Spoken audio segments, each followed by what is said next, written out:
सुप्रभात प्यारे बच्चों, हिंदी की कक्षा में आपका हार्दिक स्वागत है। आज हिंदी की कक्षा में हम कविता कन्यादान पढ़ेंगे। कन्यादान कविता जो है उसके हमारे कवि हैं ऋतुराज। ऋतुराज जी ने यहाँ पर जो लर्निंग आउटकम है हमारा, जो हम इस कविता से सीख रहे हैं, वो क्या हम समझे कि बेटी यानी कन्या के विवाह के समय एक माँ की चिंता को समझना कि एक माँ कितनी चिंतित होती है। अपनी बेटी के लिए एक माँ की नैसर्गिक भावनाओं को जानना कि वो अपनी बेटी के लिए क्या भाव रखती है। उसकी बेटी उसके लिए सब कुछ है, और जब वो उसका विवाह कर रही है और उसका कन्यादान कर रही है, उसे ऐसे लगता है कि सारा जीवन उसने जो भी कमाया, जो उसकी पूंजी थी, संपत्ति थी, वो उसकी बेटी थी, और अब वो अपनी बेटी का कन्यादान करते समय उसे ऐसा महसूस हो रहा है कि उसने अपनी सारी पूंजी, अंतिम पूंजी भी दान में दे दी, और अब उसके जीवन में शेष कुछ भी नहीं रह गया। तो विवाह के समय एक सामान्य लड़की के सयानेपन की कमी को समझना कि लड़की सयानी तो हो जाती है, परंतु वो इतनी सयानी नहीं होती कि वो जीवन की या व्यवहारिकता को समझ सके।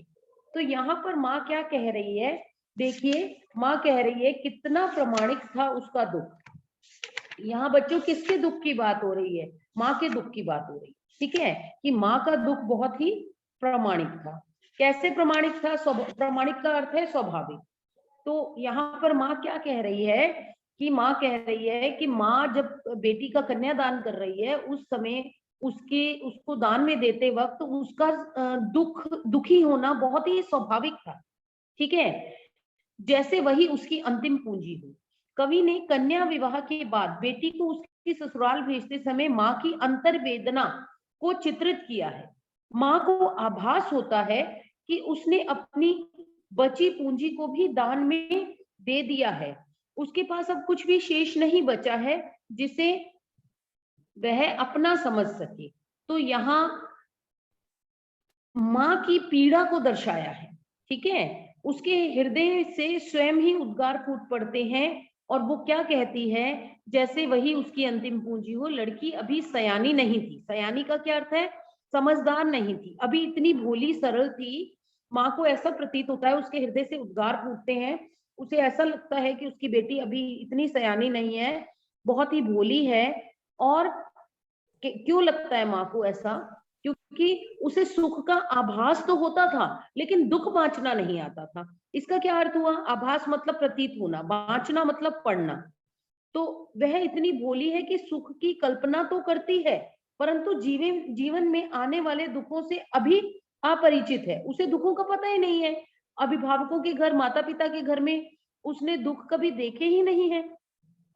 वह आने वाले दुखों को कैसे सहन करेगी? माँ ये सोच सोचकर परेशान है, क्योंकि वह तो विवाह से संबंधित सुखों की काल्पनिक इच्छा में जी रही थी जो अस्पष्ट थे। ठीक है, उसे सिर्फ सुख सुख नजर आ रहे थे कि विवाह होगा, अच्छा खाएंगे, अच्छा घूमेंगे, अच्छा पहनेंगे, खूब उपहार मिलेंगे, और बहुत सारे जो है हमें चीजें मिलेंगी, भेंट मिलेगी। ठीक है, तो वो सारी चीजों से बेटी जो थी अंदर ही अंदर बहुत खुश हो रही थी कि मुझे ये सब कुछ मिलेगा। ठीक है, तो माँ कह रही है कि उसको सुखों का पता था, लेकिन उन सुखों के बदले में जो उसे जिम्मेदारियां मिलने वाली हैं, एक लड़की को विवाह के पश्चात पूरे घर की, पूरे परिवार की जिम्मेदारी उठानी पड़ती है, तो उससे बेटी अभी अपरिचित थी, और माँ को लगता है कि वो उसके व्यवहारिकता का ज्ञान भी नहीं है। इसलिए माँ बहुत ही डरी हुई है, माँ बहुत ही दुखी है। पाठिका थी वह धुंधले प्रकाश की। कौन धुंधले प्रकाश की पाठिका थी? बेटी। ठीक है, यानी कि उसने धुंधले प्रकाश में जैसे दुख होते हैं, वैसे ही दुख उसने देखे ही नहीं है। उसने सुख ही सुख देखे हैं, तो दुख उसके लिए या पीड़ा उसके लिए एक धुंधले प्रकाश में कुछ जो दिखाई नहीं दे रहा, अस्पष्ट है, ऐसा कुछ है। तो वह तुकों और लयबद्ध पंक्तियों को सरलता से, सहजता से पढ़ना जानती है, कुछ तुकों और लयबद्ध पंक्तियों की। ठीक है, सहजता से पढ़ना जानती है, काव्य के गंभीर भावों को समझने में असमर्थ है। अतः बेटी ससुराल में सहज सुख की कल्पना कर रही थी, जो सुख अस्पष्ट थे, और बेटी जो थी वो ससुराल की कठिनाइयों से अपरिचित नहीं थी। तो यहाँ पर देखिए आगे माँ बच्ची के लिए क्या सीख दे रही है, बच्ची को क्या कह रही है, माँ कह रही है, माँ